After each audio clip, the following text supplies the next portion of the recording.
panitia rapat sekaligus sholat dan makan siang di Coffee UGM.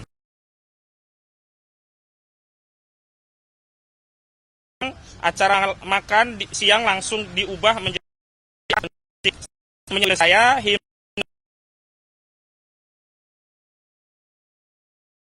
saat pemecahan mendadak lampu dan AC dimatikan oleh pihak UGM.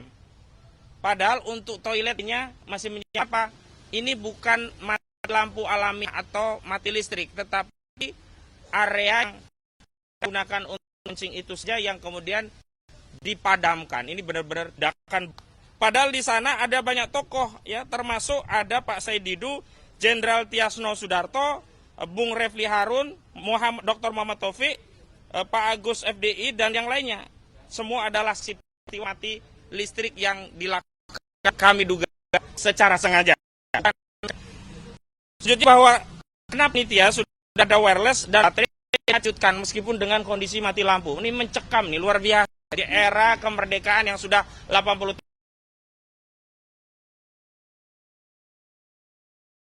pendapat tuh belum merdeka, masih dijajah. Dan kemudian ada spanduk backdrop yang semestinya digunakan tapi tidak bisa digunakan dan akhirnya acara tetap terselenggara dengan kondisi seadanya. Kami tengah ya. Yang pertama, acara di Yogyakarta ini di lingkungan UGM, di UGM ini yang kemudian dipindahkan ke beberapa tempat dan akhirnya terjadi di sebuah kafe ini adalah konfirmasi adanya pembungkaman kemerdekaan berpendapat, khususnya berpendapat secara ilmiah dengan menerbitkan buku yang tebalnya lebih dari 500 halaman yang disusun oleh trio RRT. Siapa dia? Roy Suryo, Rismond, dan Tifauzia Tiasuma. Ini sekaligus konfirmasi pembungkaman yang kedua setelah dulu buku Jokowi Undercover juga dibungkam. Jadi kita seluruh rakyat harus bersama-sama melindungi RRT, Roy Suryo, Rismond, dan Tifauzia Tiasuma agar tidak lagi menjadi korban kezaliman akibat pembungkaman kemerdekaan konstitusi, yakni berpendapat melalui tulisan dengan kajian-kajian yang ilmiah bisa dipertanggungjawabkan, dan kalau ada orang yang keberatan bisa dibantah. Tetapi sampai hari ini tidak ada satupun bantahan. Jangankan buku Jokowi white paper yang tebalnya lebih dari 500 halaman, buku Jokowi Undercover karya Bambang Trimulyono yang hanya 240 halaman pun sampai hari ini tidak pernah dibantah. Artinya kalau tidak dibantah berarti data-data itu dibenarkan. Tetapi apa yang terjadi? Ya, kita tahu bahwa Bambang Trimulyono dan Gus Dur akhirnya dipenjara.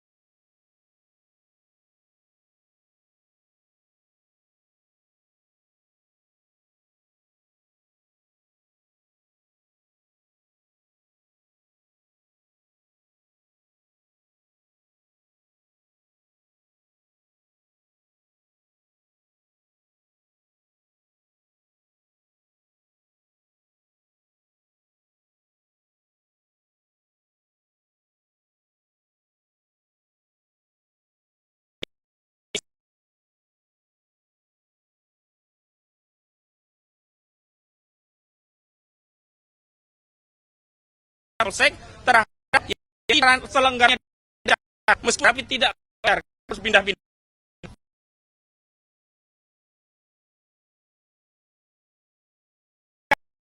Saksi-saksi ada 3 ya.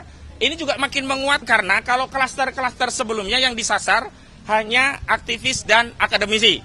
Kita tahu bahwa Roy Suryo, Tifauzia Tiasuma, dan Rismond Sianipar adalah klaster yang bisa kita katakan mewakili kalangan intelektual akademis.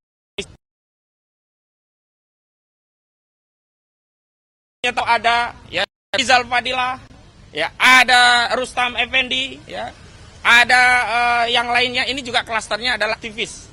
Tetapi hari ini klaster media pun nggak dipanggil, dan ini ancaman ini menimpa yang hari ini dipanggil misalnya Arif Nugroho, Sunto, gitu. Tapi ini juga bisa menimpa kawan-kawan media, rekan-rekan media. Karena itu kita harus bahwa negara tidak boleh membungkam tugas-tugas jurnalisme.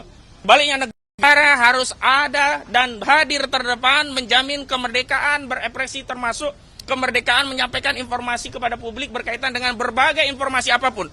Bahwa kalaupun ada yang keberatan dengan informasi yang disampaikan, komplainnya jangan ke media. Jangan manggil-manggilin wartawan jadi saksi. Takut orang dipanggil polisi meskipun jadi saksi. Karena besok bisa saja berubah menjadi tersangka. Kalau mau panggil, panggil saja orang yang bersangkutan. Dan dalam hal ini, yang bersangkutan terkait dengan penelitian ijazah palsu secara kesatria sudah memenuhi dan akan hadir lagi besok adalah pemeriksaan Pak Roy Suryo, Bung Rizal Fadila dan Kurnia Triroyani. Bahkan seorang advokat pun bisa ditarik dalam perkara ini. Nah, pesan dari kami, kita harus terus menyuarakan masalah ini dan terima kasih rekan-rekan media telah menyuarakan ini dengan liputan ini.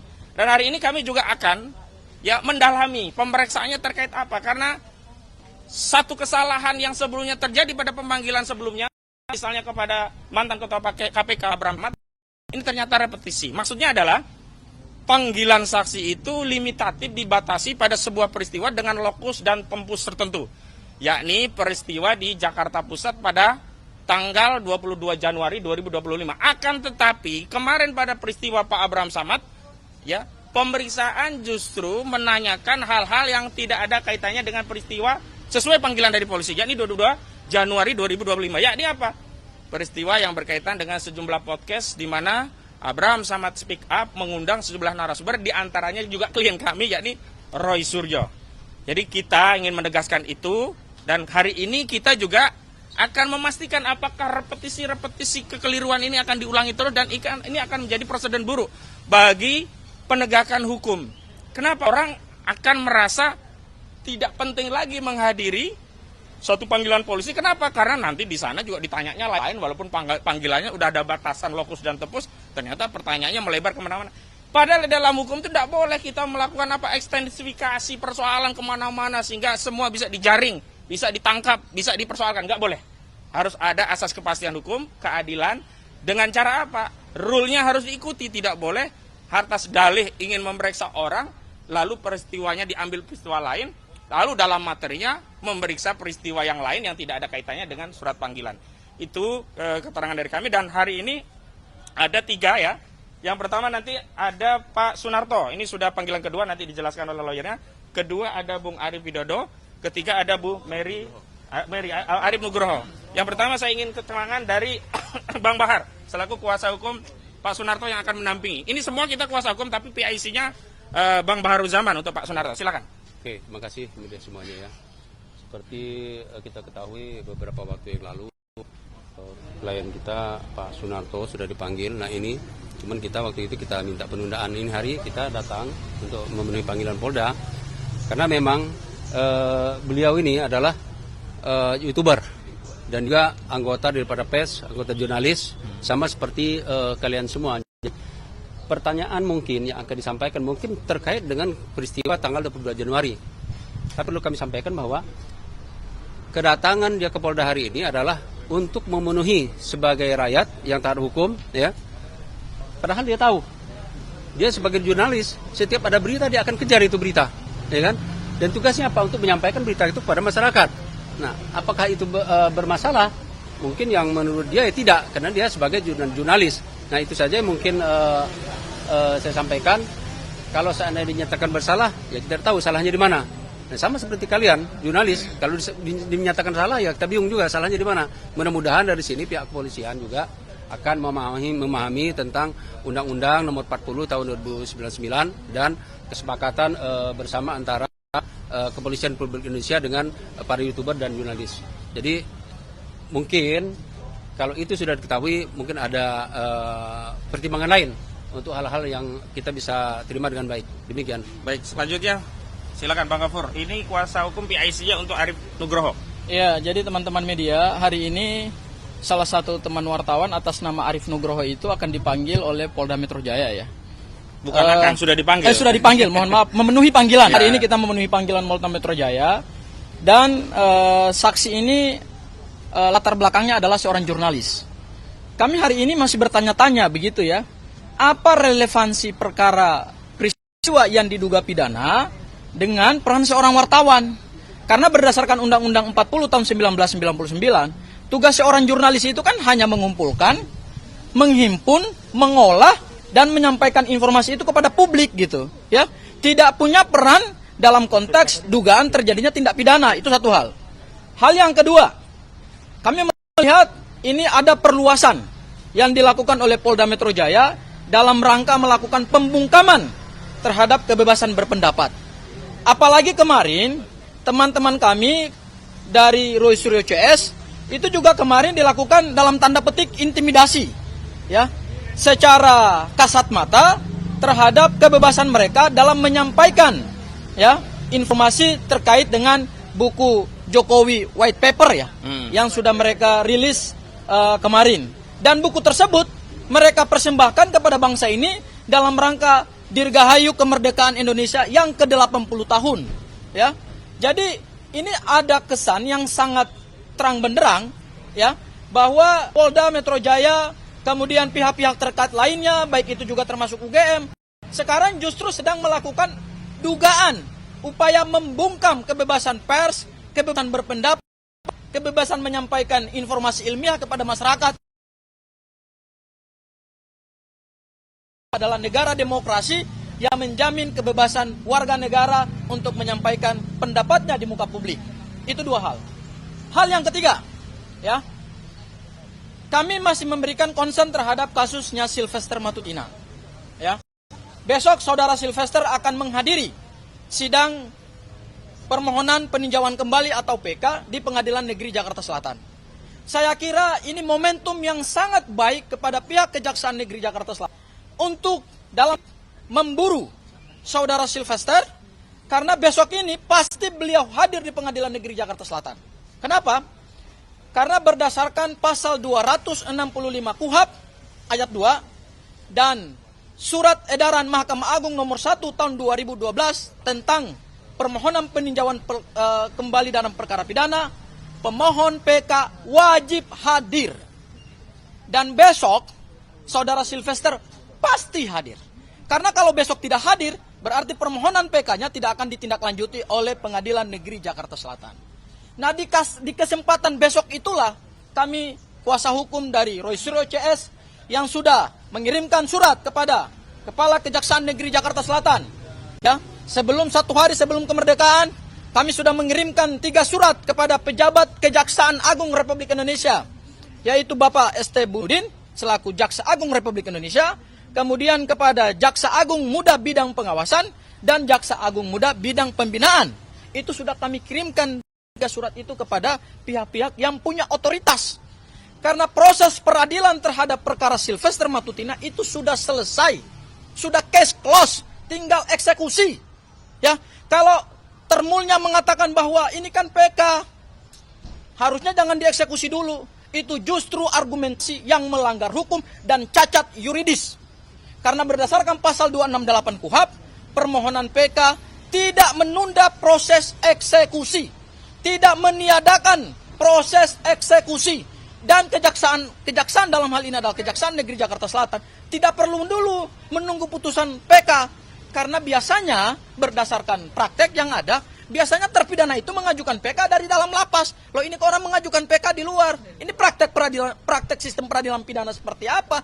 Kami mempertanyakan integritas dari kejaksaan, karena ini bukan lagi perkara hukum. Ini bukan tentang yuridis. Ini bukan tentang aspek legalitas nullum delictum nulla poena sine praevilia legea punale. Tapi ini tentang marwah. Ini tentang moralitas dari aparat penegak hukum yang hari ini kami pertanyakan. Ya, jadi besok menurut kami itulah momentum baik bagi Kejaksaan Negeri Jakarta Selatan untuk mengeksekusi saudara Sylvester, karena berdasarkan keterangan resmi yang disampaikan oleh Kapus Penkum Kejagung, Kajari pada tahun 2019 telah mengeluarkan surat eksekusi.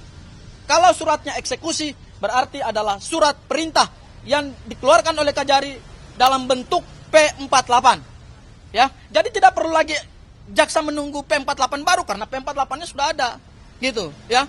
Jadi besok ini mohon kepada Pak Jaksa Agung, kepada Pak Jamwas, kepada Pak Jambin, segera perintahkan Kajari Jakarta Selatan untuk melakukan penangkapan di lokasi Pengadilan Negeri Jakarta Selatan terhadap saudara Sylvester. Tidak ada lagi persoalan yuridis dalam perkara ini.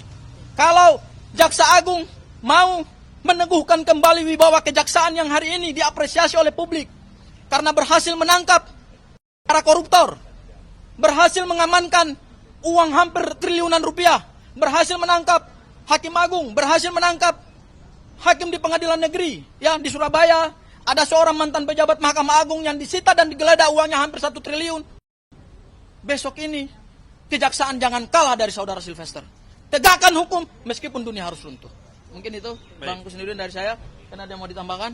Mungkin dari Bu Mary ada yang ingin disampaikan sebelum pemeriksaan. Silakan. Sebelum pemeriksaan. Ya. Baik. Bismillahirrahmanirrahim. Assalamualaikum warahmatullahi wabarakatuh. Assalamualaikum warahmatullahi wabarakatuh. Kami mewakili ya, sebenarnya kami ini kan hanya membersamai yang selalu menyuarakan tentang kondisi ijazah Bapak Jokowi. Kalau kita sebut asli salah, sebut palsu salah. Jadi ini kondisi.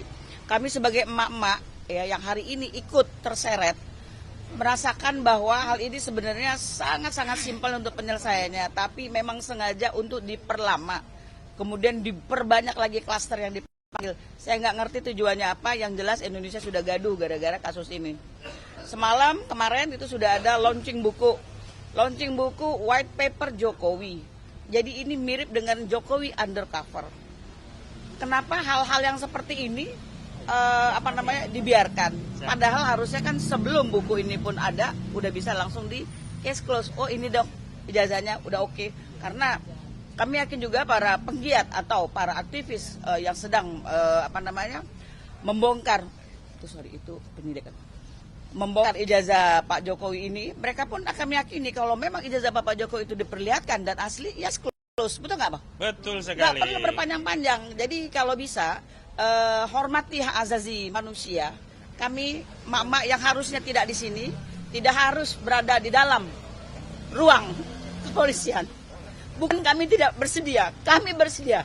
Kami warga negara Indonesia, tapi sebaiknya Anda menyelesaikan masalah dari sisi Anda dulu.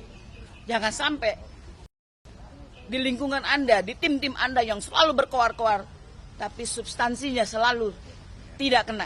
Selalu ijazah tidak diperlihatkan. Apa gunanya itu? Itu kayak banci itu, Bang.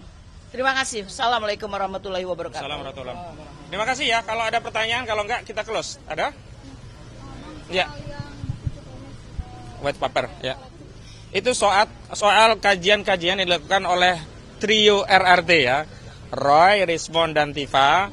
Isinya penelitian mereka berkaitan dengan ijazah Saudara Joko Widodo, juga dokumen skripsi Saudara Joko Widodo, yang kesimpulannya berbeda dengan apa yang diumumkan oleh Barreskrim Mabes Polri. Kalau Barreskrim kan mengumumkan identik, tapi penelitian Rismond Syanipa dengan sejumlah pembanding ya, ijazah itu tidak identik dan ditemukan banyak masalah yang kemudian diambil kesimpulan ini barang bermasalah.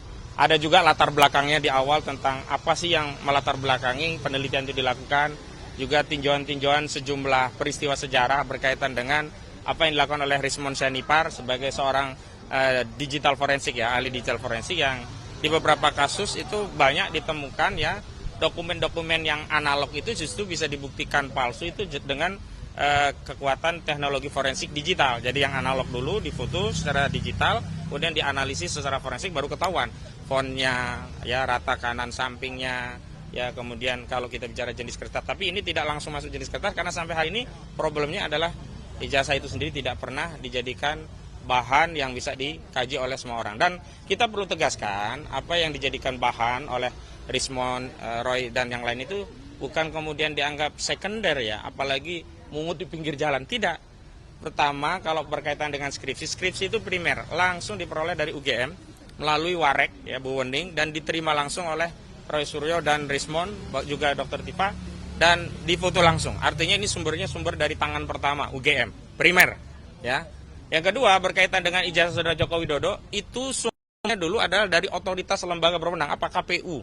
Ada dari KPUD Solo, ada KPU Jakarta dan KPUD Jakarta dan KPU Pusat. Karena dulu kan yang banyak beredar itu awalnya kan dari buku Jokowi Undercover yang dibuat oleh Bambang Tri Mulyono, dan kebetulan Bambang Tri itu juga klien saya, dia menceritakan bahwa sumber-sumber data itu dia download dari situs resmi KPU, dan KPU memang mengupload seluruh syarat ya kelengkapan dari capres-capres sehingga seluruh masyarakat bisa mengakses. Artinya ini resmi dari Saudara Joko Widodo. Kenapa hari ini Saudara Joko Widodo tidak mau menunjukkan aslinya kalau memang dia dulu sudah ya mengirimkan untuk syarat pencapresan begitu. Jadi sekali lagi bagi publik yang ingin tahu argumentasi dari Roy Suryo, Rismon Sianipar dan Tifa Uzia Tiasuma berkaitan dengan polemik ijazah palsu Saudara Joko Widodo, silahkan ya mengakses. Tapi kata klien kami harus pre-order karena tidak punya anggaran untuk mencetak dulu. Jadi pre-order nanti akan dicetakkan. Harga saya kurang tahu, nanti bisa diinformasikan lebih lanjut. Yang jelas tebalnya lebih dari 500 halaman. Kodon sampai 700-an, tapi yang jelas lebih dari 500 halaman, begitu. Itu kenapa UGM sih Bang? Kenapa harus UGM Bang yang di tempatnya Bang? Ya karena latarnya adalah 3 orang ini ya, trio RRT itu adalah alumni UGM. Dan mereka punya motif ingin mengembalikan marwah kampus mereka agar tidak lagi tercoreng karena ada dugaan salah satu alumninya bermasalah. Dan ini akhirnya kan akan menjadi seperti pepatah lama ya, tinta setitik rusak air susu sebelanga. Jokowi yang setitik rusak alumni UGM seluruhnya. Nah, nggak mau kan kalau begitu ya kan? Seluruhnya dong, bukan UGM ya. Ya. Ada lagi? Ya. Tadi kan disebut ada dugaan oknum anggota polisian gitu Bang yang terlibat dalam upaya pembungkaman ini gitu. Nah, kronologi dari Polsek. Memang ada upaya hukum dari Bang Roy Suryo CS gitu untuk melaporkan ke Propam misalkan gitu. Ya, yang jelas yang pertama kami sudah himbau kepada Pak Kapolri Pak Listio Sigit Prabowo agar benar-benar presisi Pak. Ya dimaksud presisi itu jangan salah ya, orang sedang menjalankan kemerdekaan berpendapat lalu dianggap itu kejahatan sehingga perlu dibungkam agar tidak menjadi penjahat. Tidak. Jadi menulis buku itu bukan kejahatan, menyampaikan isi buku juga bukan kejahatan, bahkan mempublikasi kesimpulan dari buku itu termasuk menjual buku itu juga bukan kejahatan. Acara kemarin itu kan berkaitan dengan buku, bukan berkaitan dengan misalnya ya korupsi, ya mau korupsi, mau membunuh, mau memperkosa, mau mencuri, tidak. Itu berkaitan dengan launching buku yang diberi judul oleh trio RRT itu dengan judul apa? Oh itu beda bukunya ya, launching besarnya nanti tanggal 27 ya kalau nggak salah ya. Tanggal 27 launching besarnya itu pra-launching besarnya lah ya gitu. Soft launching ya, soft launching betul. Itu isinya semuanya kajian. Dan kalau ada dokumen lain yang bisa untuk membantah silahkan. Kalau ada penulis lain mau menulis silahkan. Kalau ada peneliti lain yang ahli apapun lah silahkan. Jadi ya argumen dibalas argumen, buku dilawan buku, bukan buku dilawan dengan penjara. Ya begitu. Tiga saksi datang ya Bang? Pak Arief tadi. Oh ya, datang untuk hari ini salah satunya Bu Mary, Arif Nugroho itu, satu lagi Pak Sunarto. Nah ya itu. Tadi juga mau kasih statement dulu Arif Nugroho, karena tadi kan belum di media ini ya. Yang dari jurnalis, silakan ini. Dari jurnalis. Apa ya. yang ditanyakan? Ya tadi jelaskan lagi yang tadi yang antum sampaikan, boleh lagi. Ya, terima kasih Sebagai rekan-rekan jurnalis, media, rekan jurnalis, dan saya pikir satu kehormatan saya bisa disuruh menyampaikan. Yang pertama, saya dipanggil di sini sebagai saksi dalam perkara dugaan ijazah palsu tahun ini dalam kegiatan tanggal 22 Januari 2025. Dan yang kedua, saya belum mengetahui itu kegiatannya soal apa, isinya soal apa, belum disampaikan kepada saya. Dan perlu diketahui ada nota kesepahaman antara Polri dan Dewan Pers tahun 2022 Maret yang menyampaikan di pasal 5 itu harus ada koordinasi dulu antara pihak kepolisian dan Dewan Pers. Dan sampai dengan hari ini saya belum mendapatkan surat hasil koordinasi dari Dewan Pers dan Kapolri atau pihak kepolisian soal tanggal 22 Januari 2025 itu teman-teman. Baik, itu mungkin. Ya, terima kasih. Terima kasih ya semuanya ya, cukup ya.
Terima kasih rekan-rekan media yang sudah menunggu lama dan sabar, dan mohon maaf karena kondisi hujan jadi terjadi beberapa titik kemacetan sehingga klien kami juga yang hari ini akan diperiksa oleh Polda Metro Jaya terhambat sehingga molor dari jadwal yang sebelumnya kita infokan.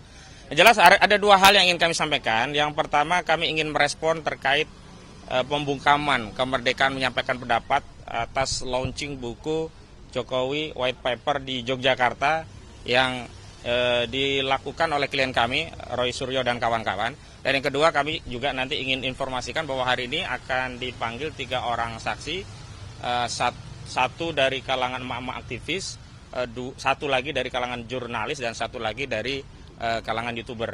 Nah, nanti akan ada rinciannya. Baik, yang pertama kami ingin menyampaikan sikap kami berkaitan dengan kasus yang terjadi di Yogyakarta. Kronologisnya demikian, bahwa Minggu 17 Agustus itu sudah ada booking ya dari klien kami ke Nusantara UC ya, Universitas Club UGM untuk hari Senin tanggal 18 Agustus jam 14 sampai jam 17.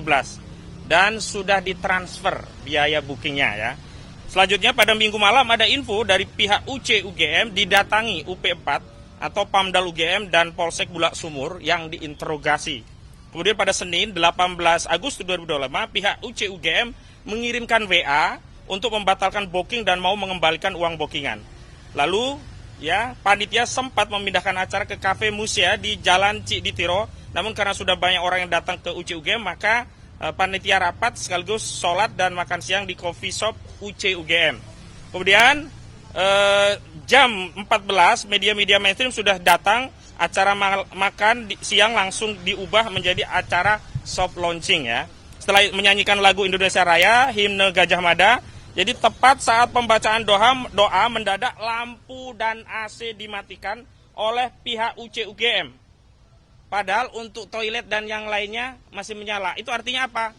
Ini bukan mati lampu alamiah atau mati listrik, tetapi area yang akan digunakan untuk launching itu saja yang kemudian dipadamkan. Ini benar-benar tindakan brutal ya. Padahal di sana ada banyak tokoh ya, termasuk ada Pak Said Didu, Jenderal Tiasno Sudarto, Bung Refli Harun, Dr. Muhammad Taufik, Pak Agus FDI, dan yang lainnya. Semua adalah saksi peristiwa mati listrik yang dilakukan kami duga secara sengaja, bukan karena insiden. Selanjutnya bahwa karena panitia sudah ada wireless dan baterai, jadi acara tetap dilanjutkan meskipun dengan kondisi mati lampu. Ini mencekam nih, luar biasa nih. Di era kemerdekaan yang sudah 80 tahun ternyata kemerdekaan berpendapat itu belum merdeka, masih dijajah. Dan kemudian ada spanduk backdrop yang semestinya digunakan tapi tidak bisa digunakan, dan akhirnya acara tetap terselenggara dengan kondisi seadanya. Kami ingin tegaskan beberapa hal ya. Yang pertama, acara di Yogyakarta ini di lingkungan UGM, di UC UGM ini yang kemudian dipindahkan ke beberapa tempat dan akhirnya terjadi di sebuah kafe ini adalah konfirmasi adanya pembungkaman kemerdekaan berpendapat, khususnya berpendapat secara ilmiah dengan menerbitkan buku yang tebalnya lebih dari 500 halaman yang disusun oleh trio RRT. Siapa dia? Roy Suryo, Rismond, dan Tifauzia Tiasuma. Ini sekaligus konfirmasi pembungkaman yang kedua setelah dulu buku Jokowi Undercover juga dibungkam. Jadi kita seluruh rakyat harus bersama-sama melindungi RRT, Roy Suryo, Rismond, dan Tifauzia Tiasuma agar tidak lagi menjadi korban kezaliman akibat pembungkaman kemerdekaan konstitusi, yakni berpendapat melalui tulisan dengan kajian-kajian yang ilmiah bisa dipertanggungjawabkan, dan kalau ada orang yang keberatan bisa dibantah. Tetapi sampai hari ini tidak ada satupun bantahan. Jangankan buku Jokowi White Paper yang tebalnya lebih dari 500 halaman, buku Jokowi Undercover karya Bambang Trimulyono yang hanya 240 halaman pun sampai hari ini tidak pernah dibantah. Artinya kalau tidak dibantah berarti data-data itu dibenarkan. Tetapi apa yang terjadi? Ya, kita tahu bahwa Bambang Trimulyono dan Gus Dur akhirnya dipenjara dengan dalih mengedarkan kabar bohong. Dituntut 10 tahun maksimum, divonis 6 tahun. Lalu kami mengadakan banding, turun menjadi 4 tahun. Pasalnya berubah menjadi delik kebencian berdasarkan SARA. ini adalah konfirmasi adanya pembungkaman, dan kami sekali lagi dari tim advokasi anti kriminalisasi akademisi dan aktivis mengecam keras tindakan pembungkaman dan menghimbau agar aparat penegak hukum bekerja. Tetapi kita tahu bahwa hari ini justru persoalan itu tidak hanya ada pada masyarakat, justru kita duga kuat ada keterlibatan aparat yang justru membackingi tindakan-tindakan yang membungkam ini, karena Pamdalnya lah, pengaman dalam di UGM tadi, informasinya diinterogasi dan ada keterlibatan di Polsek setempat. Nah, ini Kapolri harus segera mengklarifikasi. Pak Listio Sigit Prabowo, Anda harus klarifikasi karena ada keterlibatan anggota Anda di tingkat Polsek terhadap ya tidak terselenggaranya dengan lancar.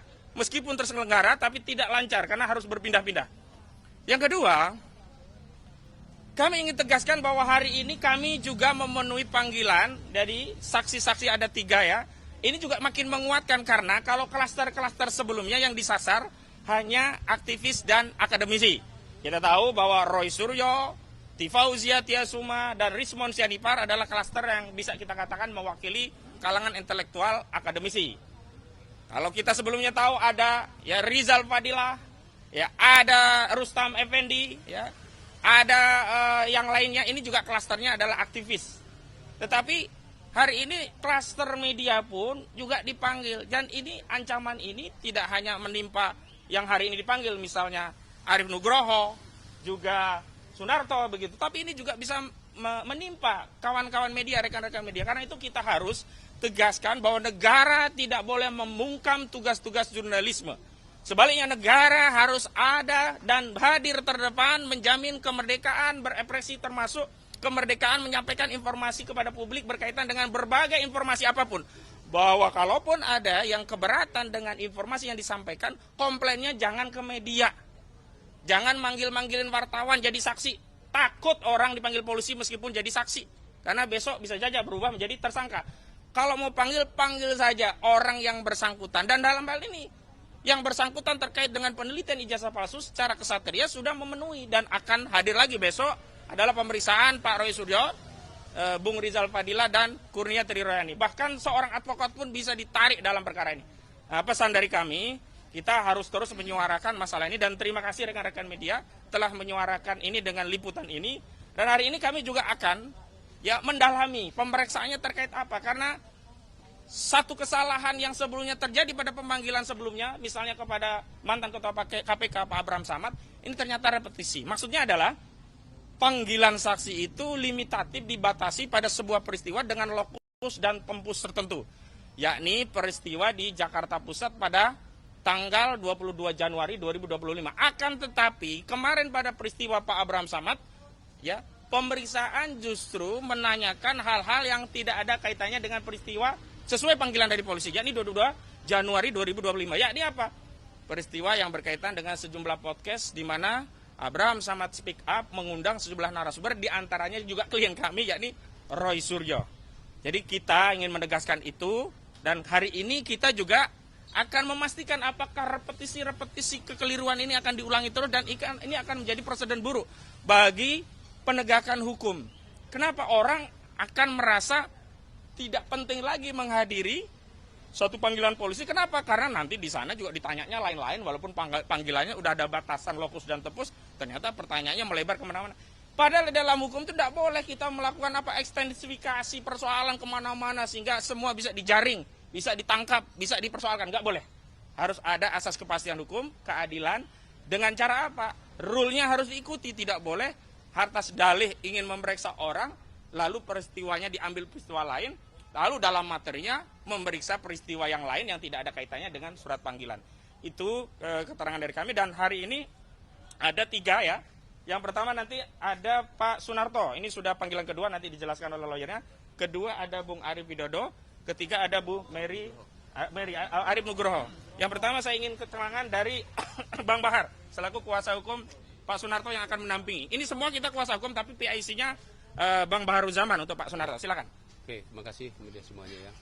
Seperti kita ketahui beberapa waktu yang lalu klien kita Pak Sunarto sudah dipanggil. Nah ini, cuman kita waktu itu kita minta penundaan. Ini hari kita datang untuk memenuhi panggilan Polda, karena memang beliau ini adalah YouTuber dan juga anggota daripada pers, anggota jurnalis, sama seperti kalian semua. Jadi pertanyaan mungkin yang akan disampaikan mungkin terkait dengan peristiwa tanggal 22 Januari. Tapi perlu kami sampaikan bahwa kedatangan dia ke Polda hari ini adalah untuk memenuhi sebagai rakyat yang taat hukum, ya. Padahal dia tahu, dia sebagai jurnalis, setiap ada berita dia akan kejar itu berita, ya kan? Dan tugasnya apa? Untuk menyampaikan berita itu kepada masyarakat. Nah, apakah itu bermasalah? Mungkin yang menurut dia ya tidak, karena dia sebagai jurnalis. Nah, itu saja yang mungkin saya sampaikan. Kalau seandainya dinyatakan bersalah, ya kita tahu salahnya di mana. Nah, sama seperti kalian, jurnalis, kalau dinyatakan salah ya kita bingung juga salahnya di mana. Mudah-mudahan dari sini pihak kepolisian juga akan memahami tentang Undang-Undang Nomor 40 Tahun 2009 dan kesepakatan bersama antara Kepolisian Republik Indonesia dengan para YouTuber dan jurnalis. Jadi mungkin kalau itu sudah diketahui mungkin ada pertimbangan lain untuk hal-hal yang kita bisa terima dengan baik. Demikian. Baik, selanjutnya silakan Bang Gafur. Ini kuasa hukum PIC untuk Arif Nugroho. Ya, jadi teman-teman media, hari ini salah satu teman wartawan atas nama Arif Nugroho itu akan dipanggil oleh Polda Metro Jaya, ya.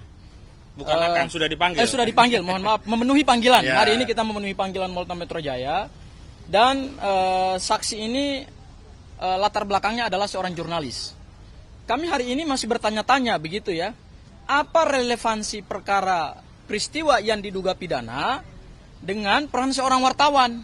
Karena berdasarkan Undang-Undang 40 tahun 1999, tugas seorang jurnalis itu kan hanya mengumpulkan, menghimpun, mengolah, dan menyampaikan informasi itu kepada publik gitu, ya. Tidak punya peran dalam konteks dugaan terjadinya tindak pidana, itu satu hal. Hal yang kedua, kami melihat ini ada perluasan yang dilakukan oleh Polda Metro Jaya dalam rangka melakukan pembungkaman terhadap kebebasan berpendapat.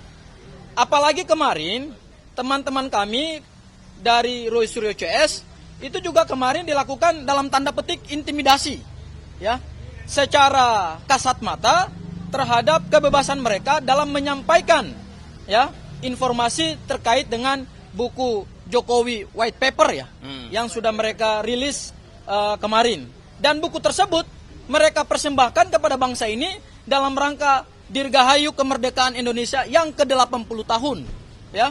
Jadi ini ada kesan yang sangat terang benderang, ya, bahwa Polda Metro Jaya kemudian pihak-pihak terkait lainnya, baik itu juga termasuk UGM, sekarang justru sedang melakukan dugaan upaya membungkam kebebasan pers, kebebasan berpendapat, kebebasan menyampaikan informasi ilmiah kepada masyarakat. Padahal negara kita ini adalah negara demokrasi yang menjamin kebebasan warga negara untuk menyampaikan pendapatnya di muka publik. Itu dua hal. Hal yang ketiga, ya, kami masih memberikan concern terhadap kasusnya Sylvester Matutina. Ya, besok saudara Sylvester akan menghadiri sidang permohonan peninjauan kembali atau PK di Pengadilan Negeri Jakarta Selatan. Saya kira ini momentum yang sangat baik kepada pihak Kejaksaan Negeri Jakarta Selatan untuk dalam tanda petik memburu saudara Sylvester, karena besok ini pasti beliau hadir di Pengadilan Negeri Jakarta Selatan. Kenapa? Karena berdasarkan pasal 265 KUHP ayat 2 dan surat edaran Mahkamah Agung nomor 1 tahun 2012 tentang permohonan peninjauan kembali dalam perkara pidana, pemohon PK wajib hadir. Dan besok saudara Sylvester pasti hadir. Karena kalau besok tidak hadir, berarti permohonan PK-nya tidak akan ditindaklanjuti oleh Pengadilan Negeri Jakarta Selatan. Nah, di kesempatan besok itulah kami kuasa hukum dari Roy Suryo CS yang sudah mengirimkan surat kepada Kepala Kejaksaan Negeri Jakarta Selatan. Ya, sebelum 1 hari sebelum kemerdekaan, kami sudah mengirimkan 3 surat kepada pejabat Kejaksaan Agung Republik Indonesia, yaitu Bapak ST Burhanuddin selaku Jaksa Agung Republik Indonesia, kemudian kepada Jaksa Agung Muda Bidang Pengawasan dan Jaksa Agung Muda Bidang Pembinaan. Itu sudah kami kirimkan 3 surat itu kepada pihak-pihak yang punya otoritas. Karena proses peradilan terhadap perkara Sylvester Matutina itu sudah selesai, sudah case close, tinggal eksekusi. Ya, kalau termulnya mengatakan bahwa ini kan PK harusnya jangan dieksekusi dulu. Itu justru argumentasi yang melanggar hukum dan cacat yuridis. Karena berdasarkan pasal 268 KUHP, permohonan PK tidak menunda proses eksekusi, tidak meniadakan proses eksekusi, dan kejaksaan dalam hal ini adalah Kejaksaan Negeri Jakarta Selatan tidak perlu dulu menunggu putusan PK, karena biasanya berdasarkan praktek yang ada, biasanya terpidana itu mengajukan PK dari dalam lapas. Loh, ini kok orang mengajukan PK di luar? Ini praktek sistem peradilan pidana seperti apa? Kami mempertanyakan integritas dari kejaksaan, karena ini bukan lagi perkara hukum. Ini bukan tentang yuridis. Ini bukan tentang aspek legalitas nullum delictum nulla poena sine praevilia legea punale. Tapi ini tentang marwah. Ini tentang moralitas dari aparat penegak hukum yang hari ini kami pertanyakan. Ya, jadi besok menurut kami itulah momentum terbaik bagi Kejaksaan Negeri Jakarta Selatan untuk mengeksekusi saudara Sylvester, karena berdasarkan keterangan resmi yang disampaikan oleh Kapus Penkum Kejagung, Kajari pada tahun 2019 telah mengeluarkan surat eksekusi. Kalau suratnya eksekusi berarti adalah surat perintah yang dikeluarkan oleh Kajari dalam bentuk P48. Ya, jadi tidak perlu lagi jaksa menunggu P48 baru, karena P48-nya sudah ada, gitu ya. Jadi besok ini mohon kepada Pak Jaksa Agung, kepada Pak Jamwas, kepada Pak Jambin, segera perintahkan Kajari Jakarta Selatan untuk melakukan penangkapan di lokasi Pengadilan Negeri Jakarta Selatan terhadap saudara Sylvester. Tidak ada lagi persoalan yuridis dalam perkara ini. Kalau Jaksa Agung mau meneguhkan kembali wibawa kejaksaan yang hari ini diapresiasi oleh publik karena berhasil menangkap para koruptor, berhasil mengamankan uang hampir triliunan rupiah, berhasil menangkap hakim agung, berhasil menangkap hakim di pengadilan negeri, ya di Surabaya, ada seorang mantan pejabat Mahkamah Agung yang disita dan digeledah uangnya hampir 1 triliun. Besok ini, kejaksaan jangan kalah dari saudara Sylvester. Tegakkan hukum meskipun dunia harus runtuh. Mungkin itu, Bang Kusnudin dari saya, karena ada yang mau ditambahkan. Mungkin dari Bu Mary ada yang ingin disampaikan sebelum pemeriksaan. Silakan. Sebelum pemeriksaan. Ya. Baik. Bismillahirrahmanirrahim. Assalamualaikum warahmatullahi wabarakatuh. Assalamualaikum warahmatullahi wabarakatuh. Kami mewakili ya, sebenarnya kami ini kan hanya membersamai para aktivis yang selalu menyuarakan tentang kondisi ijazah Bapak Jokowi. Kalau kita sebut asli salah, sebut palsu salah. Jadi ini kondisi. Kami sebagai emak-emak ya yang hari ini ikut terseret merasakan bahwa hal ini sebenarnya sangat-sangat simpel untuk penyelesaiannya, tapi memang sengaja untuk diperlama, kemudian diperbanyak lagi klaster yang dipanggil. Saya nggak ngerti tujuannya apa, yang jelas Indonesia sudah gaduh gara-gara kasus ini. Semalam kemarin itu sudah ada launching buku white paper Jokowi. Jadi ini mirip dengan Jokowi undercover. Kenapa hal-hal yang seperti ini dibiarkan? Padahal harusnya kan sebelum buku ini pun ada, udah bisa langsung di case close. Oh ini dong ijazahnya udah oke. Karena kami yakin juga para penggiat atau para aktivis yang sedang membongkar membongkar ijazah Pak Jokowi ini, mereka pun akan meyakini kalau memang ijazah Bapak Jokowi itu diperlihatkan dan asli, ya case close, betul nggak Bang? Betul sekali. Nggak perlu berpanjang-panjang. Jadi kalau bisa hormati hak azazi manusia. Kami mak-mak yang harusnya tidak di sini, tidak harus berada di dalam ruang kepolisian.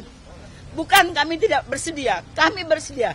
Kami warga negara Indonesia, tapi sebaiknya Anda menyelesaikan masalah dari sisi Anda dulu. Jangan sampai di lingkungan Anda, di tim-tim Anda yang selalu berkoar-koar, tapi substansinya selalu tidak kena. Selalu ijazah tidak diperlihatkan. Apa gunanya itu? Itu kayak banci itu Bang. Terima kasih. Assalamualaikum warahmatullahi wabarakatuh. Assalamualaikum warahmatullahi wabarakatuh. Terima kasih ya. Kalau ada pertanyaan, kalau enggak kita close. Ada? Ya. White paper, ya. Itu soal kajian-kajian yang dilakukan oleh trio RRT ya. Roy, Rismond, dan Tifa. Isinya penelitian mereka berkaitan dengan ijazah Saudara Joko Widodo, juga dokumen skripsi Saudara Joko Widodo, yang kesimpulannya berbeda dengan apa yang diumumkan oleh Barreskrim Mabes Polri. Kalau Barreskrim kan mengumumkan identik, tapi penelitian Risma Sianipar justru dengan sejumlah pembanding ya, ijazah itu tidak identik dan ditemukan banyak masalah yang kemudian diambil kesimpulan ini barang bermasalah.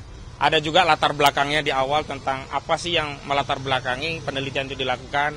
Juga tinjauan-tinjauan sejumlah peristiwa sejarah berkaitan dengan apa yang dilakukan oleh Rismond Sianipar sebagai seorang digital forensik ya, ahli digital forensik yang di beberapa kasus itu banyak ditemukan ya dokumen-dokumen yang analog itu justru bisa dibuktikan palsu itu dengan kekuatan teknologi forensik digital. Jadi yang analog dulu difoto secara digital, kemudian dianalisis secara forensik baru ketahuan fontnya, ya rata kanan sampingnya, ya kemudian kalau kita bicara jenis kertas. Tapi ini tidak langsung masuk jenis kertas karena sampai hari ini problemnya adalah ijazah itu sendiri tidak pernah dijadikan bahan yang bisa dikaji oleh semua orang. Dan kita perlu tegaskan apa yang dijadikan bahan oleh Rismond, Roy dan yang lain itu bukan kemudian dianggap sekunder ya, apalagi mungut di pinggir jalan. Tidak. Pertama, kalau berkaitan dengan skripsi itu primer, langsung diperoleh dari UGM melalui Warek ya Bu Wening dan diterima langsung oleh Roy Suryo dan Rismond juga Dr. Tifa dan difoto langsung. Artinya ini sumbernya sumber dari tangan pertama UGM, primer ya. Yang kedua berkaitan dengan ijazah Saudara Joko Widodo itu sumbernya dulu adalah dari otoritas lembaga berwenang apa KPU. Ada dari KPUD Solo, ada KPU Jakarta dan KPUD Jakarta dan KPU Pusat. Karena dulu kan yang banyak beredar itu awalnya kan dari buku Jokowi Undercover yang dibuat oleh Bambang Tri Mulyono dan kebetulan Bambang Tri itu juga klien saya, dia menceritakan bahwa sumber-sumber data itu dia download dari situs resmi KPU dan KPU memang mengupload seluruh syarat ya kelengkapan dari capres-capres sehingga seluruh masyarakat bisa mengakses. Artinya ini resmi dari Saudara Joko Widodo. Kenapa hari ini Saudara Joko Widodo tidak mau menunjukkan aslinya kalau memang dia dulu sudah ya mengirimkan untuk syarat pencapresan begitu. Jadi sekali lagi bagi publik yang ingin tahu argumentasi dari Roy Suryo, Rismond Sianipar dan Tifa Uzia Tiasuma berkaitan dengan polemik ijazah palsu Saudara Joko Widodo, silahkan ya mengakses. Tapi kata klien kami harus pre-order karena tidak punya anggaran untuk mencetak dulu. Jadi pre-order nanti akan dicetakkan. Harga saya kurang tahu, nanti bisa diinformasikan lebih lanjut. Yang jelas tebalnya lebih dari 500 halaman. Kodon sampai 700-an, tapi yang jelas lebih dari 500 halaman, begitu. Itu kenapa UGM sih Bang? Kenapa harus UGM Bang yang di tempatnya Bang? Ya karena latarnya adalah 3 orang ini ya, trio RRT itu adalah alumni UGM. Dan mereka punya motif ingin mengembalikan marwah kampus mereka agar tidak lagi tercoreng karena ada dugaan salah satu alumninya bermasalah. Dan ini akhirnya kan akan menjadi seperti pepatah lama ya, tinta setitik rusak air susu sebelanga. Jokowi yang setitik rusak alumni UGM seluruhnya. Nah, nggak mau kan kalau begitu ya kan? Seluruhnya dong, bukan UGM kan? Ya. Ada lagi? Ya. Tadi kan disebut ada dugaan oknum anggota polisian gitu Bang yang terlibat dalam upaya pembungkaman ini gitu. Nah, kronologinya dari Polsek. Memang ada upaya hukum dari Bang Roy Suryo CS gitu untuk melaporkan ke Propam misalkan gitu. Ya, yang jelas yang pertama kami sudah himbau kepada Pak Kapolri Pak Listio Sigit Prabowo agar benar-benar presisi Pak. Ya dimaksud presisi itu jangan salah ya, orang sedang menjalankan kemerdekaan berpendapat lalu dianggap itu kejahatan sehingga perlu dibungkam agar tidak menjadi penjahat. Tidak. Jadi menulis buku itu bukan kejahatan, menyampaikan isi buku juga bukan kejahatan, bahkan mempublikasi kesimpulan dari buku itu termasuk menjual buku itu juga bukan kejahatan. Acara kemarin itu kan berkaitan dengan buku, bukan berkaitan dengan misalnya ya korupsi, ya mau korupsi, mau membunuh, mau memperkosa, mau mencuri, tidak. Itu berkaitan dengan launching buku yang diberi judul oleh trio RRT itu dengan judul apa? Oh itu beda bukunya ya, launching besarnya nanti tanggal 27 ya kalau nggak salah ya. Tanggal 27 launching besarnya itu pra-launching besarnya lah ya gitu. Soft launching ya, soft launching betul. Itu isinya semuanya adalah kajian-kajian. Dan kalau ada dokumen lain yang bisa untuk membantah silahkan.